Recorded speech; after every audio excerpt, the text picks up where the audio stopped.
Hey everybody, it's Jason Blaha here, and as you guys can see from that clip at the start, now that my two obligatory informative videos are done for the day, it's time to talk about current events in the online fitness community.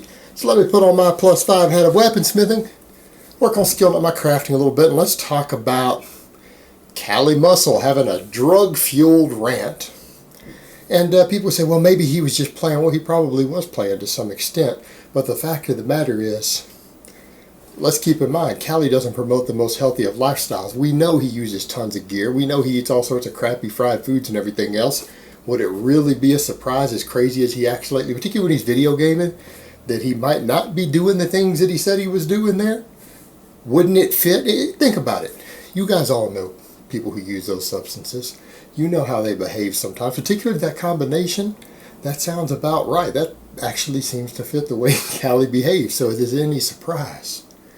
Now, a bunch of you are going, Jason, I really wanted you to discuss Strap-On Destiny and his failed 585 deadlift. That can wait. I'll get around to it when I get to it. I want to talk about this right now because I think it's important that we talk about this. Because, again, we have someone like Cali Muscle who promotes himself as fitness related. Talks about fitness, but then he promotes pro bodybuilding, telling people they shouldn't be giving fitness advice if they haven't competed as a pro level in bodybuilding. He promotes eating fried food. He promotes eating top ramen, which is loaded full of trans fats and vegetable oils. Promotes using tuna as a primary protein source, and we all know that you can actually get mercury poisoning these days from tuna. You can eat tuna, but it needs to be moderated. We know he abuses anabolics. We know he makes jokes about pedophilia online. We know that he jokes and promotes a thug lifestyle, and people say, well, that's in his past. Well, then why does he brag about it still? He doesn't talk about it as in, it's in my past and I feel bad about it. No, he brags about it like it's still his mentality, like he's proud of it. And then he talks about doing positive stuff and helping the young generation. In what way? In what way? Because you tell them to lift weights, that's it? I mean, granted, I think we can all agree weightlifting is a positive thing. Everyone on earth should weightlift. We should all be encouraging everyone to lift weights. It improves people's health. It improves people's fitness. It reduces cancer rates, reduces diabetes rates, heart attack rates. But then we have a guy on here who that's all he contributes. Sells a bunch of worthless products. Promotes thug culture, promotes prison life, and says, well, I give a lot of advice to help guys who are in the penitentiary. Or, they're in a penitentiary. Well, you're not promoting a lifestyle to help them not go back to the penitentiary. You brag about the penitentiary like it's a positive thing. You're not helping these people. You're not helping them at all. And there's a big difference between that, because I have met someone firsthand in my life who did go to the penitentiary for some serious stuff. He got out. Guy became basically like an evangelist, actually. What's the term? A missionary, actually. He became a missionary who did some evangelism, and he talked to young men about turning their lives around. But, he told it as, don't take the path that I took. It was a mistake. I had to watch my friend die right there. I had to watch his brains get blown out. We didn't get out of that life soon enough. And it was a guy by the name of Willie Raines, who was a big, muscular, massive guy too, known as Big Willie Raines. He was with a group called the Power Team, which I did get to hang out with them one time for a couple of days and work out with them and stuff many, many, many years ago.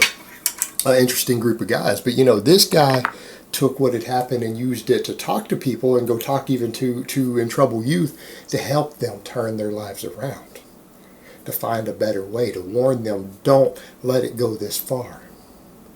Don't make the mistakes I made. You don't see Cali doing that. He still promotes it. Not the same thing at all. And then we're right back to the point of people saying, well, you're going to be critical of him joking about the drugs. Maybe he wasn't joking about the drugs, and that's kind of the point. You have a guy who promotes terrible eating practices, terrible diet practices, promotes criminal culture, promotes a gang culture, and then he's going to joke about using cocaine and Adderall while he has a fit. And the thing is, he didn't even make it in a negative thing. He kind of did a little flip-out joke and everything, But he didn't promote it as a negative thing, did he? He promoted it as funny and cool.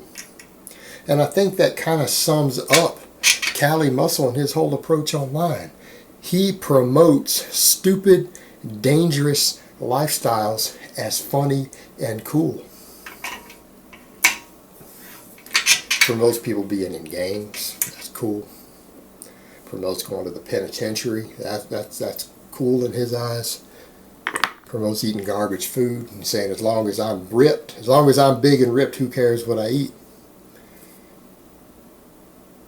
Is that really the mentality you want to give to young men? Is this how we help people? Is this how you empower young men to improve their lives? By promoting these ideas? So the only one good thing he does is get them in the gym. Okay, fine. Get them in the gym. That's a good thing. But then you're going to promote terrible diets and say as long as you're big and ripped, it's okay if you eat whatever crap you want. And that's the interesting thing. Maybe that is how Cali does stay so ripped while eating whatever garbage he eats. A lot of the garbage he talks about eating. Maybe that's a factor there. Because that's also the interesting thing. Those substances that he listed, they're commonly used as recreational substances, but we know plenty of bodybuilders who use them to lose body fat. Those are cutting drugs.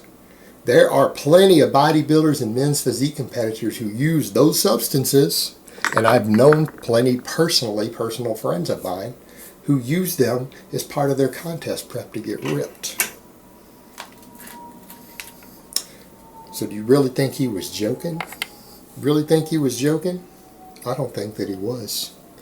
I don't think that he was at all. And I think this is a guy who promotes the very worst aspects. He really promotes the worst possible things that he could be promoting on a fitness channel, short of just telling guys to go blast a ton of gear.